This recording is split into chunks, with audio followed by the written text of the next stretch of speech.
আরো অনেক আছে এমন, হিসেব নেই কোনো বেহিসেবের। এসব তুই কোথা থেকে পেয়েছিস দুর্গা?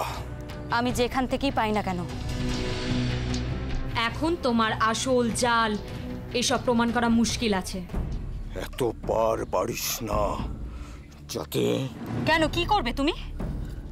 আমার দিদিয়ার মতো আমার নামেও কেচ্ছা রটিয়ে আমার বাবা মাকে অপমান করে আমাদের বাড়ি ঘর সবকিছু কেড়ে নেবে, তাই তো? কিন্তু সেটা যে হওয়া এখন মুশকিল আছে। হ্যাঁ হ্যাঁ, আমার ভয় ছিল। আমরা না থাকার সুযোগে তোমরা কি করবে, কিন্তু এখন আমরা যখন ফিরে এসেছি, যা ভেবেছো সব ভুলে যাও। ধরে নাও তোমাদের সব খেলা শেষ।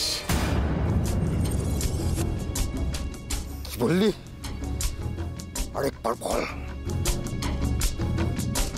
তুই তুই আমার বিচার করবি? হ্যাঁ, তোর কি ক্ষমতা রে? আমার কোনো ক্ষমতা নেই, কিন্তু এদের জোরে তুমি তুমি পঞ্চায়েতে মাথায় বসেছো। এরা ভোট দিয়েছে বলে তুমি ক্ষমতায় এসেছো। আর এদের দেওয়া ক্ষমতায় তুমি এদেরই লুটছো। তোর না আমি জিভ টেনে ছিঁড়ে নেব। কিন্তু সেটা যে এখন কঠিন দুলাল কাকা। তোর কোনো ধারণা নেই তোদের কি অবস্থা হতে পারে এর জন্য। তুমি এখন নিজেরটা নিয়ে ভাবো, কারণ তোমাকে অনেক জবাবদিহি করতে হবে।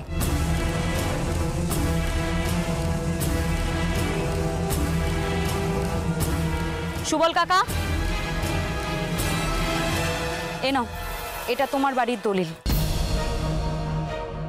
দুলাল কাকা তোমার কাছ থেকে যত টাকা পায় একটু কষ্ট করে হলেও মিটিয়ে দিও। বিনোদ কাকা, এটা তোমার।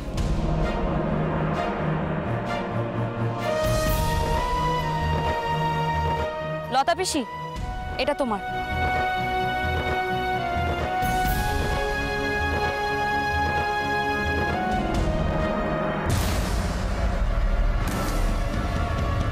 তোমার কিছু বলার আছে দুলাল? এই দুফোটা মেয়ে, ও তো ছেলে মানুষই করছে, ওকে আমি কি বলবো? কেন বলো না, যা করবে পরে করবে। আমাদের পরে দেখে নেবে, আমাদের রাস্তায় বসাবে। এতক্ষণ তো এইগুলোই বলছিলে, এবার সবার সামনে গলার জোর দিয়ে বলো। কি হলো বলো? বলতে পারবে না তো? আসলে তোমাদের সবার সামনে ওনার আসল চেহারাটা বেরিয়ে পড়েছে।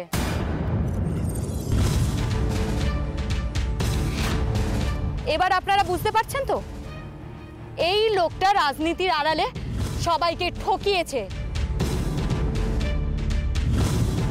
হ্যাঁ, এই রকম ঘটনা আমাদের সাথে হয়েছে, আমাদের সাথে একটা ঘটনা ঘটানো হয়েছে। শুধু পার্থক্য এটাই যে তোমরা সবাই ধার নিয়েছিলে আর আমরা ওনার কথা শুনে চলিনি। তুই যে এসব বলে তোর দিদির ব্যাপারটা ঢাকতে চাইছিস, তাই তো? শোন দুর্গা, চারু যে ইন্টু পিন্টু করেছে না, সেটা যে মিথ্যে তুই প্রমাণ করতে পারবি তো? না, কথাটা সত্যি। তাই আমার দিদি আজ যেখানে থাকার কথা সেখানেই আছে। হ্যাঁ হ্যাঁ, সেখানেই আছে, আমরা জানি তো। আর দাদার বাড়িতে ঢুকে তোরা কি করেছিস আমরা সব জানি।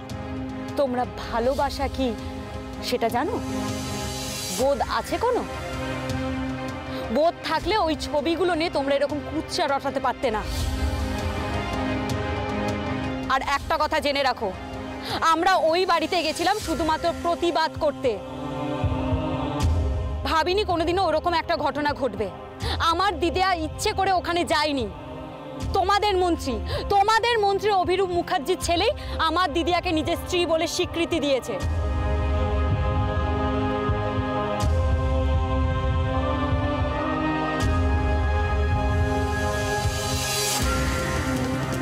এসব কিছুই হতো না যদি ওই জমিতে আমাদের বাড়িটা না থাকতো, তাহলে এতগুলো ক্ষমতাবান লোক আমাদের পেছনে পড়তো না।